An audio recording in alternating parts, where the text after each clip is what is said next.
Hi everyone. Yeah, I'm finally back. It just took some time. A lot of things happening, work, private life, when life takes over. Today I just wanted to do a little quick video, nothing too complex, no virtual machines involved, none like that.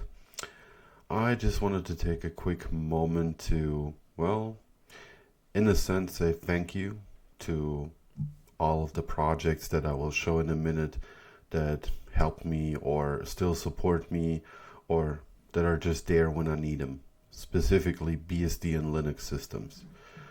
First, the elephant in the room, Debian. I've been using Debian since 2009, roughly. That was Debian 5 Lenny, if I'm not mistaken right now. I could be wrong. It has been with me ever since. It's simply a Linux distribution that you install and pretty much forget about. It just works.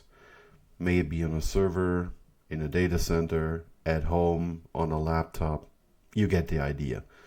It's very general purpose. You can do a lot with it. I use it currently on my workstation on my PC. I use it on servers. I've used it as a NAS, as a web server, many different things you can do with Debian. In general, check it out. If you haven't, it makes a great desktop, workstation, or server, depending on your needs. The next one on the list is also quite near and dear to me. It's FreeBSD. I pretty much began my delve into the BSD world around 2009, 2010. Could be 2010, but I didn't start with FreeBSD. Actually, what I started with was OpenBSD. It was OpenBSD 4.5 Games. Still remember that release. It had this cool Tron-like cover. It was pretty cool. FreeBSD is also kind of a jack of all trades. You can use it on a workstation, on a server. It's used in networking hardware. It's pretty much everywhere. If you heard about PlayStation or Netflix or many other companies that make use of it, in general, it's pretty solid. You get a nice choice. You can select quarterly packages or latest, or if you prefer, you can compile from source, since the port tree is quite amazing, or you can even automate that with Poudriere or Synth, depending on your needs. And that pretty much brings me to the next big elephant in the room, which is OpenBSD. OpenBSD has been with me for a long time. I don't know how to say this, but it's kind of install and forget. It's the same like Debian. I used to run secondary name servers on OpenBSD, did some hosting with HTTPD Relay. Um, it doesn't break as long as you update and do your maintenance once in a while, which is quite low, honestly. You don't have any problems.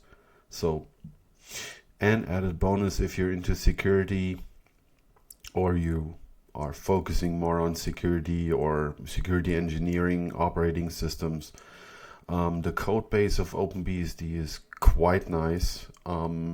It is very slim, very light, easy to follow, and it teaches great practices. So be sure to check OpenBSD out. And a long love of mine, I guess I'm kind of old, I don't know, is Slackware. Slackware was around the same time I discovered Debian, which was 2009, and I've run Slackware on. I had Slackware running on my NAS for a long time. Had it on laptops, had it as a desktop system. As a matter of fact, I'm going to later install a laptop of mine with Slackware. Um, what can I say? It's unbreakable. I mean, this is one of those pieces of software that you just boot and that's it. You do your work, you do whatever you want. End of story. Great thing about Slackware is it completely goes out of your way. And by the way, yes, Slackware does have package management. It's an old adage that's been going on forever. It's simply not true. The big difference is dependency resolution. From the factory, so to speak, there's no dependency resolution when you install packages, which means you have to track dependencies. But here comes the twist. If you install Slackware, you do a full install, period. There's many people out there that try to do minimal installs, have custom tag files and whatnot, and well, at some point they're gonna be shocked at the fact that they're missing essential packages.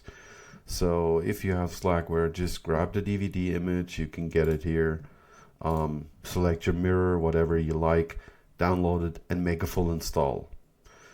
It already comes with KDE and XFCE, which are both my favorites, so it's perfect for me. If you're more adventurous, you can also run Slackware Current.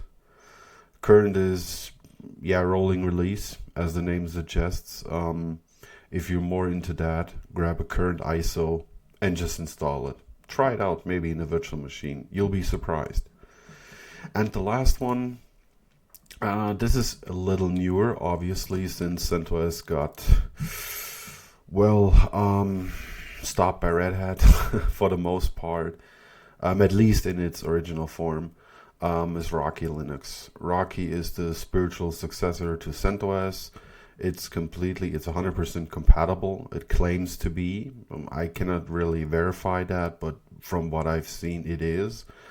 And it's just your typical rel derivative. It is the same as CentOS. They're in that case quite compatible, and well, it's a great distribution. It's stable. I mean, it is well supported. The community is not tiny. It's not insanely huge, but not tiny either. It's a great choice for servers, and you get the typical 10 years of support that you have with rel products. So yeah, to wrap up this video, all the distributions and derivatives I have named here are quite near and dear to my heart. Yeah, I do use Windows as well, in its current incarnation, which is Windows 10 and 11, although 10 is being phased out next year, but whatever. In general, I have one honorable mention, and that will be Arch Linux. I used to be pretty big on Arch Linux back in the day. Ran many different setups, played around with. It's a great distribution, absolutely amazing. If you like rolling release stuff, bleeding edge, then Arch is your way to go, except for maybe Gen 2, if you'd like to use that. Why is it not here in the list currently? Well, I don't really use it anymore at all currently.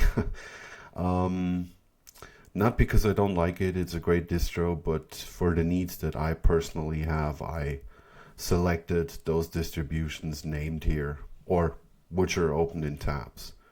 So, to wrap this video up, I just want to say thank you guys, and hope you all have a great Sunday. See ya.